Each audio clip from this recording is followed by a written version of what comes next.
lively sight is plainly seen. Hoo-yah, hoo-yah, hoo-yah-yah, swiftly flowing river. Hoo-yah, hoo-yah, hoo-yah-yah, swiftly flowing river. Across the fields of gold and green. Across the fields of gold and green, a lively sight is plainly seen. Hoo-yah, hoo-yah, hoo-yah-yah, swiftly flowing river. Hoo-yah, hoo-yah, hoo-yah-yah, swiftly flowing river. Across the fields of gold and green, a lively sight is plainly seen. Hoo-yah, hoo-yah, hoo-yah-yah, swiftly flowing river. Hoo-yah, hoo-yah, hoo-yah-yah, swiftly flowing river.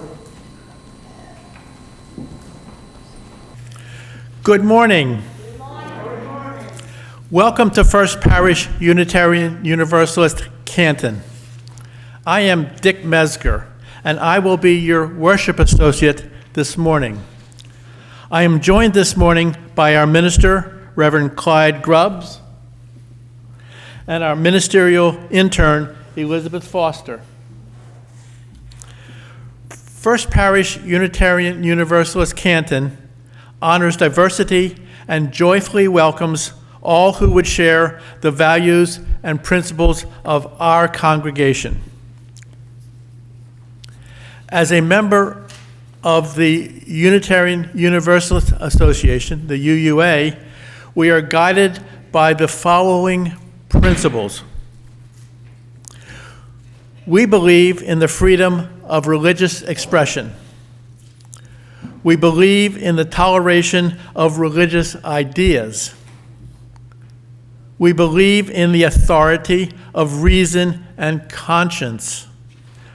We believe in the never-ending search for truth.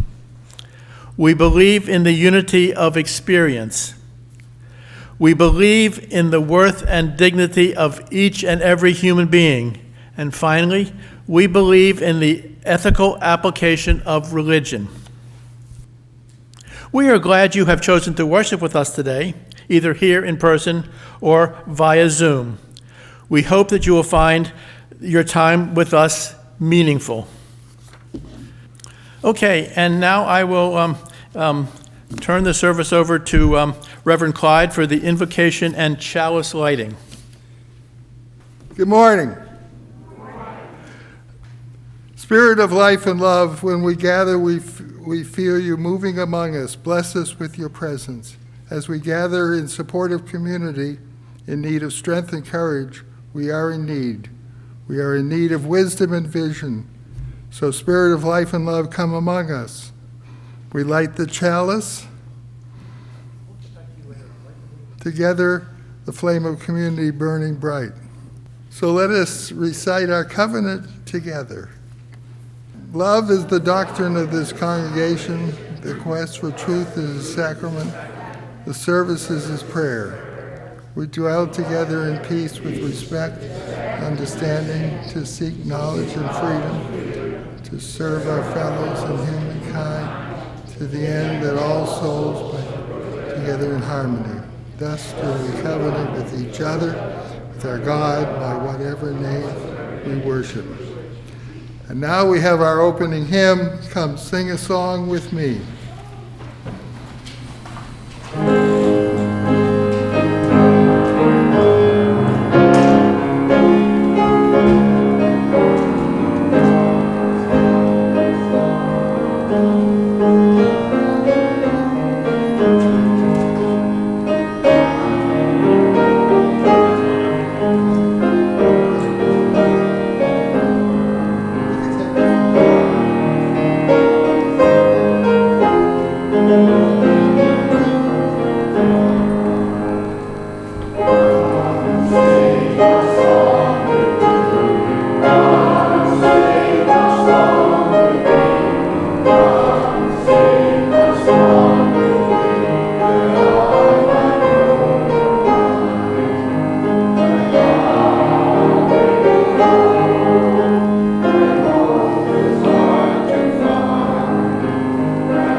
dance. Gerald was a tall giraffe whose neck was long and slim, but his knees were awfully crooked and his legs were rather thin. He was very good at standing still and munching shoots off trees, but when he tried to run around, he buckled at the knees. Now, every year in Africa, they hold a jungle dance where every single animal travels to skip and prance. And this year, when the day arrived, Gerald felt so sad, because when it came to dancing, he was really very bad. The warthogs started waltzing, and the rhinos rocked and rolled. The lions danced a tango that was elegant and bold. The chimps all did the cha-cha, with a very Latin feel, and 8 baboons then teamed up for a splendid Scottish reel. Gerald swallowed bravely as he walked towards the floor, but the lions saw him coming and they soon began to roar. "Hey, look at clumsy Gerald," the animals all sneered. "Giraffes can't dance, you silly fool. Oh, Gerald, you're so weird." Gerald simply froze up. He was rooted to the spot. "They're right," he thought. "I'm useless. Oh, I feel like such a clot." So he crept off from the dance floor and he started walking home. He'd never felt so sad before, so sad and so alone. Then he found a little clearing and he looked up at the sky. "The moon can be so beautiful," he whispered with a sigh. "Excuse me," coughed a cricket, who'd seen Gerald earlier on.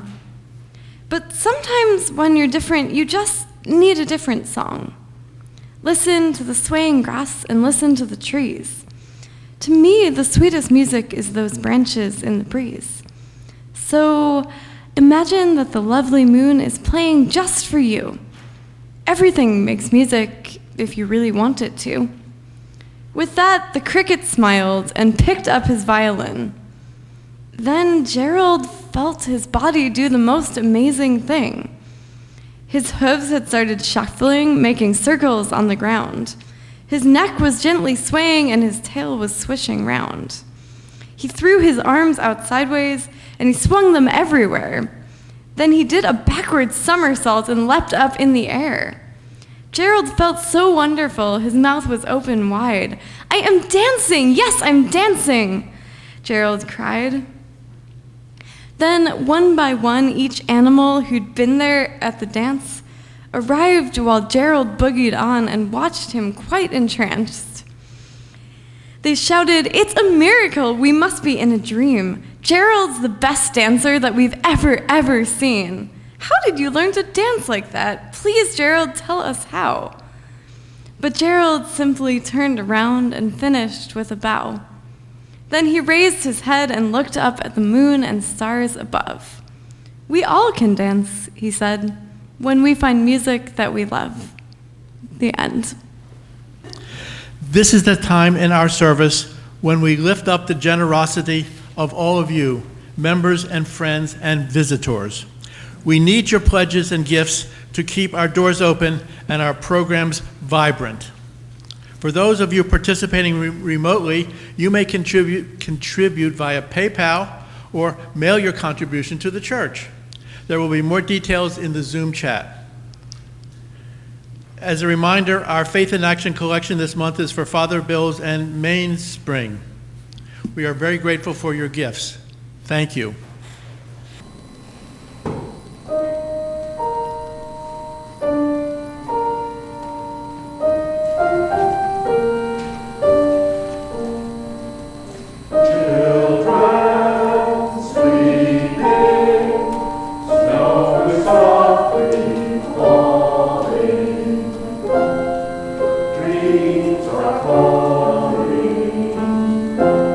Like bells in the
if you look around our sanctuary this morning, you can clearly see that we are in the time of Advent. And you may wonder what that has to do with our theme of misdiagnosis, but they are both about at least the way we're talking about them today, about a particular kind of waiting. And there are lots of different kinds of waiting, and some of them are perhaps more helpful for us than others. So this is a reflection about the kind of waiting we aspire to in Advent that was written just recently by Reverend Megan Lloyd Joyner, who writes that in the Christian calendar, Advent is a time of waiting and preparation for the coming of the Christ child. The story tells us that with the birth of Jesus comes hope, love, and the undoing of the status quo, a new reign of peace on earth. At this time of year, we are invited, as weary people have done since the beginning of time, to kindle tiny lights and whisper secret music, to cradle our hopes like newborn children, to wonder what love looks like in practice, to await a new era with patience and preparation. This year, we might not feel like waiting is the best move. We may cry out in lament for lives and rights taken without account, joining our voices with all who cry out for justice and peace. This year, sitting quietly in the midst of chaos may feel close to impossible. Finding the magic in the season of waiting can be difficult for many of us, not just this year, but any year. For how does one sit quietly when life can be so unkind? What about the times when we wait for word of family in conflict zones, of an injured friend or a dreaded diagnosis? Times when we wait for illness to set in or for a child who does not arrive. In times like these, we might find ourselves wishing that time would pass more quickly to get us to the other side of a nightmare. How do we live in that kind of waiting time? Advent challenges us not just to wait, but to wait actively, to do the work of preparing hearts and till the soil that awaits seeds of hope and love. Advent encourages us to be present in each moment of waiting. The moment of magic, the time we have been waiting for, is now. Not some future date, not the end of the Advent calendar, not the hour that the days begin to lengthen again, or that long-awaited morning of presence. The mystery, the excitement, the beauty of this season are all found in the waiting time. And so we wait, allowing ourselves to be fully present to all that is happening in each moment. When we do, we join our lives and our breath and our hearts with all those who are waiting for justice, waiting for peace, waiting for a world reborn. So when we are dealing with a diagnosis or a misdiagnosis, we can accept it passively and we can wait for medicine to fix us or to have a way to fix us in the future.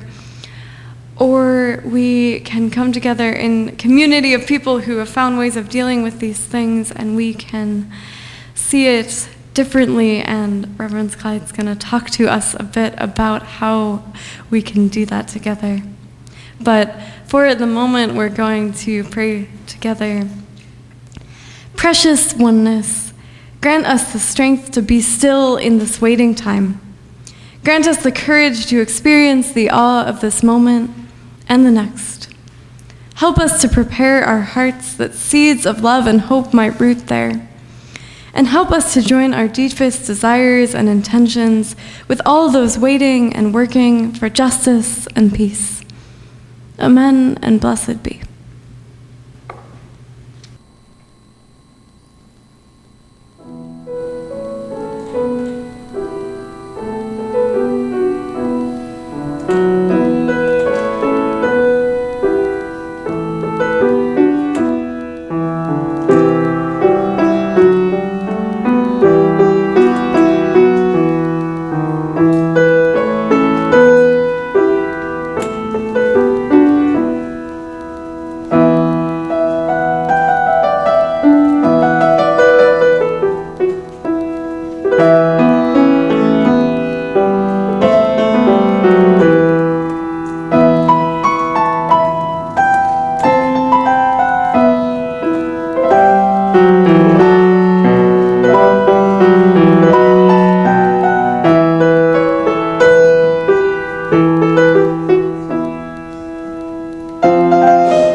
I remember the schoolroom. The desks were wooden in those days, lovingly carved with initials. People spent time getting the art of the carving right. It was Dallas, Texas, and I was in the 3rd grade. I don't remember my homeroom teacher from that year in school, but I remember the singing teacher. It was singing lesson day, and Mrs. Gillespie was moving up and down the long rows of desks, asking each to turn and rise and sing with her. The student would be asked to sing the scale, with the singing teacher standing next to him or her, listening intentionally and moving her finger up, up, up, in anticipation of the expected rise in pitch. And when the student was finished, she would whisper something in their ear, and the student would sit. She came to me. I stood and tried to imitate the sounds that she sang, trying to hear what my inner soprano rise to match her. I tried to do do, re, mi, and I squawked. She asked me to do it again, and then again, and then again. And each time I failed, she became less patient and more insistent, and became more anxious and less resolved. After about 6 attempts, she leaned over and whispered in my ear, "Y'all tone deaf, poor boy." Now that hurt, but I was young and I recovered quickly. Being tone deaf was a handicap I didn't mind at all. Glasses I resented. Not having to show up for her singing lessons. I could live with that. As I grew older, I participated in the church-based youth group, LRY we called it. We sang folk songs, peace songs, inspirational songs. I love that youth group, and its lessons were formative for my life. But I don't remember the specific discussion or the youth group's admonitions, but I remember the songs. They still echo in my thoughts and probe my conscience. This little light of mine, which side are you on? The one that kept me up at night, the one that still shapes my consciousness. Last night I had the strangest dream I've ever had before. I dreamed the world had all agreed to put an end to war. With my church youth group, we sang. We had fun.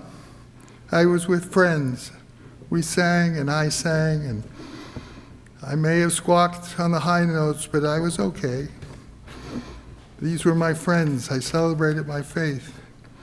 Then I became a young man, and after some shuffling around, I worked for a trade union and an organizer and traveled from site to site in my car and visited local unions and organizing committees. And on those long drives in that car going across highways, I sang. They were working class songs, songs of struggle, songs like "Hold the Fort, for we are coming," and "Solidarity Forever." singing in the confines of my car with a squawky voice that I would not share in public. I spent hours driving and singing, affirming my vision, my work for justice.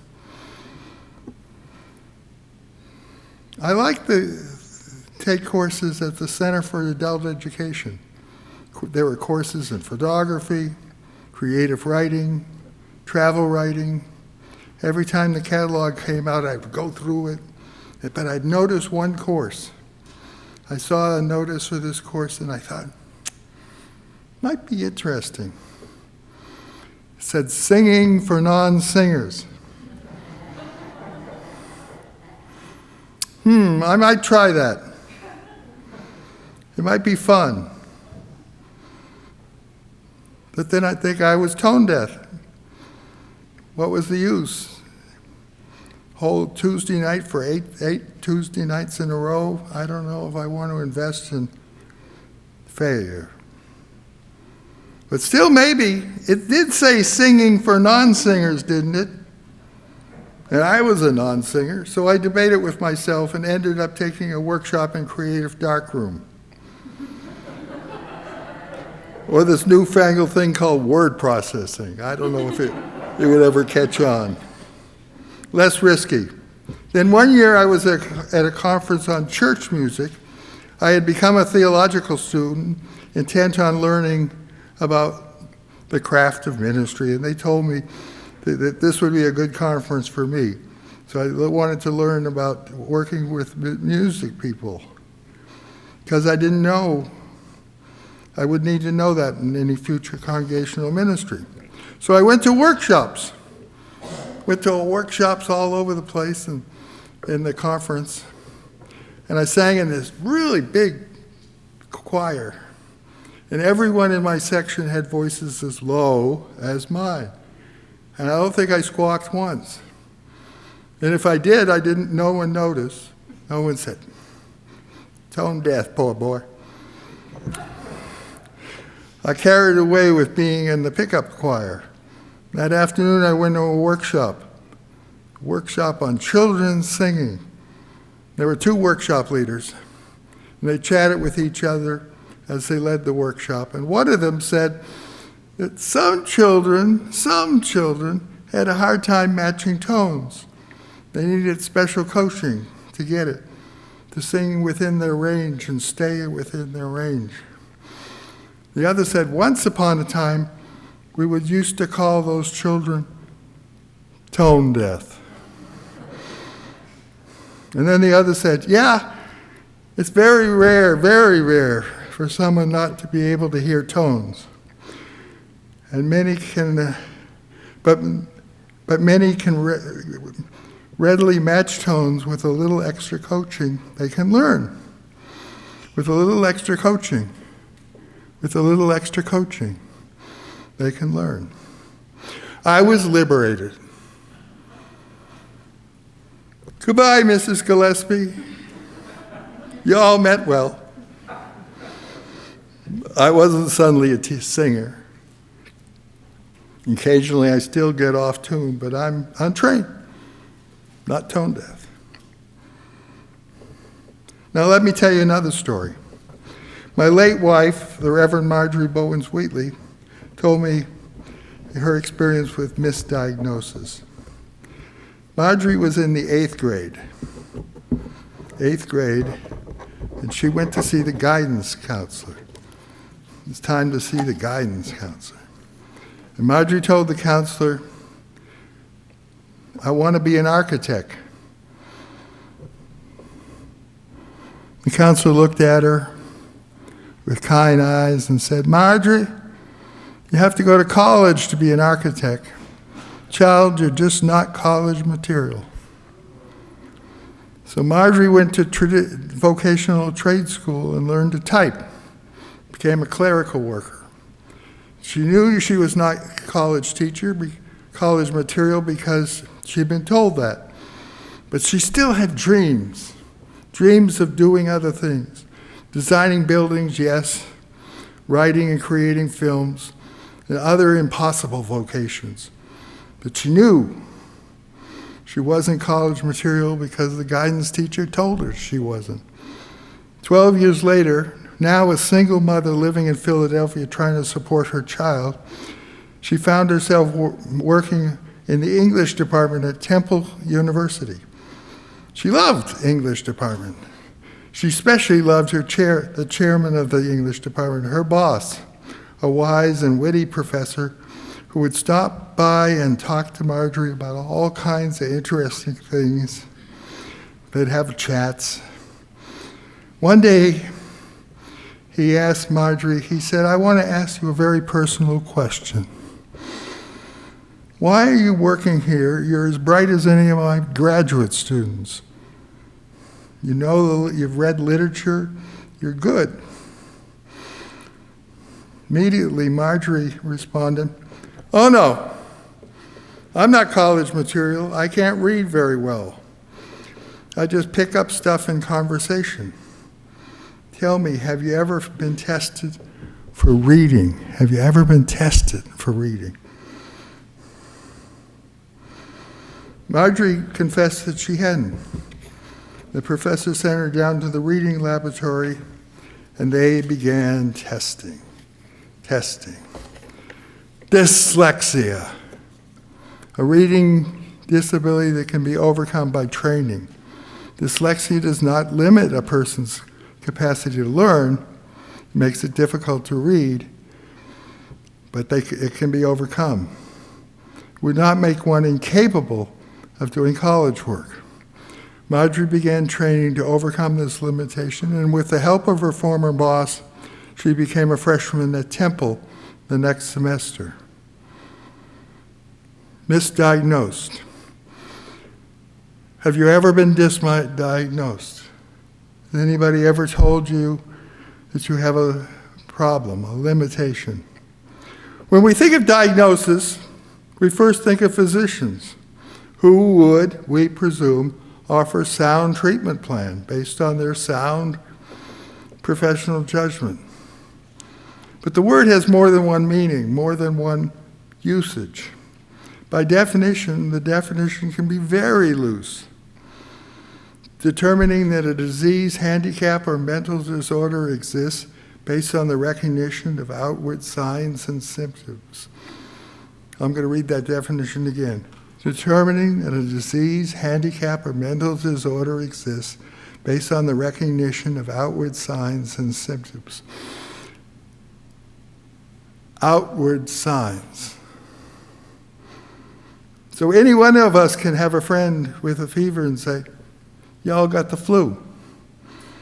And any one of us can look upon the countenance of a friend and think, at least to ourselves, she seems anxious and depressed. Depression. Must be having a bad time. The word diagnosis is derived from the Greek dia, which means by, and gnosis, which means knowledge, by knowledge. So my childhood singing teacher, Mrs. Gillespie, and Marjorie's guidance counselor were diagnosticians. Not in the clinical sense, but in the institutional practice sense. They were credentialed to know what they were talking about. They were supposed to make judgment based on knowledge, and they did, based on the commonly understood knowledge of their time. They were experts in the most recent science. When I was 8, people who were slow at matching tones were tone deaf. And people who were less than facile when it came to reading wouldn't do well in college. And they should know it. They should know it for their own good, so they wouldn't have illusions. They wouldn't try to succeed. So I was told I was tone deaf, and Marjorie was told she wasn't college material, based on expert knowledge for our own good. But the experts' knowledge was wrong. Experts can learn new things and new ways of teaching voice and new ways of teaching reading would be developed.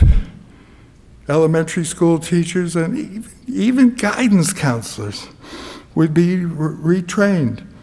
sent to new workshops. So I ask again, have you ever been misdiagnosed? Have you ever been told you have a limitation that you should accept for your own good? Did you accept the judgment? Accept it because you had no reason to question or protest, especially question or protest a credentialed expert?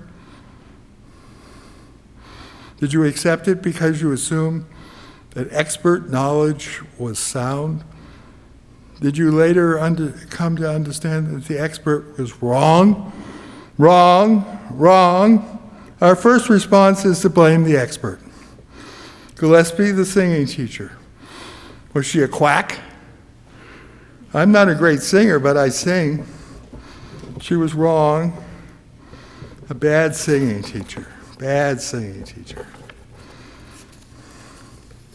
And then there was that guidance counselor. Marjorie got 2 master's degrees and has written 2 books before she passed. She was wrong, that guidance counselor. But they were making their judgment based on the most recent science. For their time, we later learned that their science was wrong. So while we need to be cautious of incompetence and malpractice, most experts make their judgments on what they were taught. Diagnosis by knowledge. And our knowledge is constantly changing and developing. Perhaps it is more unsettling to realize that all our experts, physicians, teachers, social workers, psychologists, clergy, coaches, and yes, even parents, doing their best, are making their decisions on what they've been taught, on their most recent science, and that science will change and our knowledge will change. And you might say, if our knowledge is fleeting, if our knowledge moves and changes and it's just today's current knowledge, are there any truths? I think so. I told 2 stories, and I'm sure that my stories evoke memories of your own. And you have other stories to tell. The plot is familiar. The well-meaning authority figure and the vulnerable one, the adult and the child, the physician and the patient, the teacher and the student. Good advice is given for the good of the client, and the vulnerable one is dismissed. The relationship is not maintained. The science teacher and the guidance counselor did not test their science by using other techniques or attempting to find that their diagnosis was wrong. They may have been guided by the most recent science, but they were lousy scientists.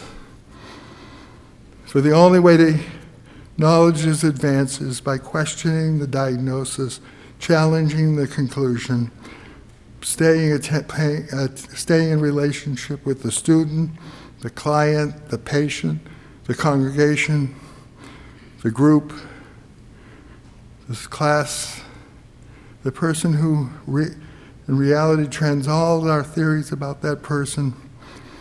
Is there any enduring truth? Knowledge must be utilized to serve people. People do not serve knowledge. We need to be about liberation and breaking limitations and not accepting them, urging others to accept them as well. Are there any enduring truth? Yes, there is. We get by with a little help from our friends, and perhaps just trying again and again and again to be human is the answer. Let's sing number 18. What wondrous love. What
Now hear my benediction.